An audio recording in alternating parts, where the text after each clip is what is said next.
ಬಾನು ಮುಷ್ತಾಕ್ ಅವರಿಗೆ ಭುವನೇಶ್ವರಿಯ ಬಗ್ಗೆ ಅರಿಶಿನ ಕುಂಕುಮದ ಬಗ್ಗೆನೇ ಅಪತ್ಯ ಭಾವನೆ ಇದೆ. ಆದರೆ KS ನಿಸಾರ್ ಅಹಮದ್ ಅವರ ಇಡೀ ಸಾಹಿತ್ಯವನ್ನು ನೀವು ತೆಗೆದುಕೊಳ್ಳಿ, ಅವರ ನಿತ್ಯೋತ್ಸವನೇ ತೆಗೆದುಕೊಳ್ಳಿ. ಅವರ ನಿತ್ಯೋತ್ಸವದಲ್ಲಿ ಪ್ರತಿ ಪ್ಯಾರ, ಪ್ರತಿ ಸ್ಟ್ಯಾನ್ಸಾದ ಕೆಳಗಡೆ ಏನಿದೆ, ನಿನಗೆ ನಿತ್ಯೋತ್ಸವ ತಾಯಿ ನಿತ್ಯೋತ್ಸವ ಅಂತಾರೆ. ಅವರೇ ಹೇಳ್ತಾರೆ ಮುಂದೆ ಇನ್ನೊಂದು ಸ್ಟ್ಯಾನ್ಸಕ್ಕೆ ಹೋಗ್ತಾರೆ, ಓಲೆಗರಿಗಳ ಸಿರಿಗಳಲ್ಲಿ ದೇಗುಲಗಳ ಭಿತ್ತಿಯಲ್ಲಿ ನಿನಗೆ ನಿತ್ಯೋತ್ಸವ ತಾಯಿ ನಿತ್ಯೋತ್ಸವ ಅಂತಾರೆ.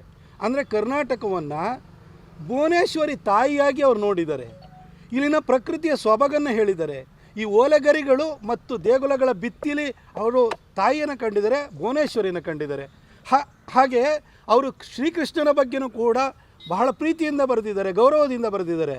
ಹಾಗಾಗಿ ಅವರ ಉದ್ದೇಶದ ಬಗ್ಗೆ ನಮಗೆ ಯಾವತ್ತೂ ಕೂಡ ನಮಗೆ ಅನುಮಾನಗಳು ಬರಲಿಲ್ಲ. ನಿಮ್ಮ ಆರಾಧನಾ ಪದ್ಧತಿ ಬಾನು ಮುಷ್ತಾಕ್ ಅವರೇ ಬದಲಾಗಿದೆ, ನಮಗೇನು ಬೇಸರ ಇಲ್ಲ. ನಿಮ್ಮ ಧರ್ಮವನ್ನು ಬದಲಾಯಿಸ್ಕೊಂಡಿದ್ದೀರಿ, ಆದರೆ ನಿಮ್ಮ ಮೂಲ ಇದೆಯಲ್ಲ, ಈ ಭಾರತದ ಮೂಲ ಸಂಸ್ಕೃತಿ ಇದೆಯಲ್ಲ, ಈ ಸಂಸ್ಕೃತಿ ಬಗ್ಗೆ ನಿಮಗೆ ಯಾಕೆ ಇಷ್ಟೊಂದು ದ್ವೇಷ?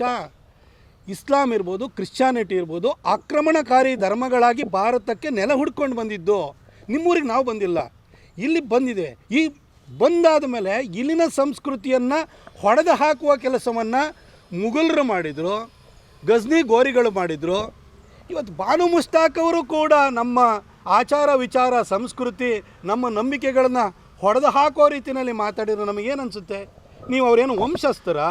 ನಿಮ್ಮನ್ನು ನೋಡಿ ಎಲ್ಲರೂ ನಮ್ಮ ಥರನೇ ನೀವು ಇದ್ದೀರಿ, ಕನ್ವರ್ಟ್ ಆಗಿದ್ದೀರಿ, ಆಯ್ತು, ನಮಗೇನು ಬೇಸರ ಇಲ್ಲ ಅದ್ರ ಬಗ್ಗೆ.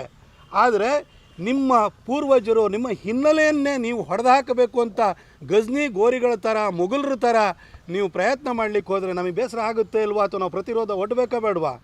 ನೀವು ಜನಸಾಹಿತ್ಯ ಸಮ್ಮೇಳನದಲ್ಲಿ ಆಡಿದ ಮಾತುಗಳಿಂದಲೇ ನಾವಿವತ್ತು ನಿಮ್ಮನ್ನು ದಸರಾ ಉದ್ಘಾಟನೆಗೆ ಕರೆದಿರೋದಕ್ಕೆ ನಾವು ತಗಾದೆ ಎತ್ತಿರುವಂಥದ್ದು.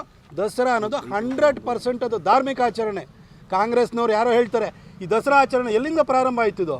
ವಿಜಯನಗರ ಕಾಲದಿಂದಲೂ ಆರಂಭವಾಯಿತು. ಎಲ್ಲ ಹಿಂದೂ ಸಾಮ್ರಾಜ್ಯದ ಸುವರ್ಣ ಯುಗ ಅದು.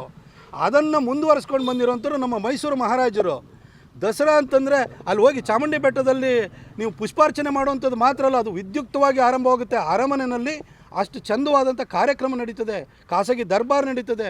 ತಾಯಿ ಚಾಮುಂಡಿಗೆ 9 ದಿನಗಳು ಕೂಡ ಪ್ರತಿದಿನವೂ ಕೂಡ ಬೇರೆ ಬೇರೆ ನಾವು ಅಲಂಕಾರವನ್ನು ಮಾಡ್ತೀವಿ. ಹಾಗೆ ಇದು ಧಾರ್ಮಿಕ ಶ್ರದ್ಧೆಯನ್ನು, ನಂಬಿಕೆಯನ್ನು ಇಟ್ಕೊಂಡು ನಡೆಸುವಂಥ ಒಂದು ಕಾರ್ಯಕ್ರಮವಾಗಿದೆ. ಹಾಗಾಗಿ ನೀವು ಧರ್ಮದ ಬಗ್ಗೆ, ನಮ್ಮ ಧರ್ಮದ ಬಗ್ಗೆ, ಇಲ್ಲಿನ ಮೂಲ ಸಂಸ್ಕೃತಿಯ ಬಗ್ಗೆ, ಇಲ್ಲಿಯ ಆಚರಣೆಗಳ ಬಗ್ಗೆ, ಇಲ್ಲಿನ ಅರಿಶಿನ ಕುಂಕುಮದ ಬಗ್ಗೆ, ಹಾಗೂ ನಮ್ಮ ಕನ್ನಡಾಂಬೆ ಆಗಿರುವಂತಹ ಭುವನೇಶ್ವರಿಯ ಬಗ್ಗೆ ಅಬದ್ಧದ ಭಾವನೆಯನ್ನು ಇಟ್ಕೊಂಡಿರೋದ್ರಿಂದ ನಾವು ನಿಮಗೆ ತಕರಾರು ಎತ್ತುತ್ತಾ ಇದ್ದೀವಿ. ಅದನ್ನು ನೀವು ಕೂಡ ಅರ್ಥ ಮಾಡಿಕೊಂಡು ನಡೀರಿ ಅಂತ ಕೇಳ್ಕೊಳ್ತೀನಿ.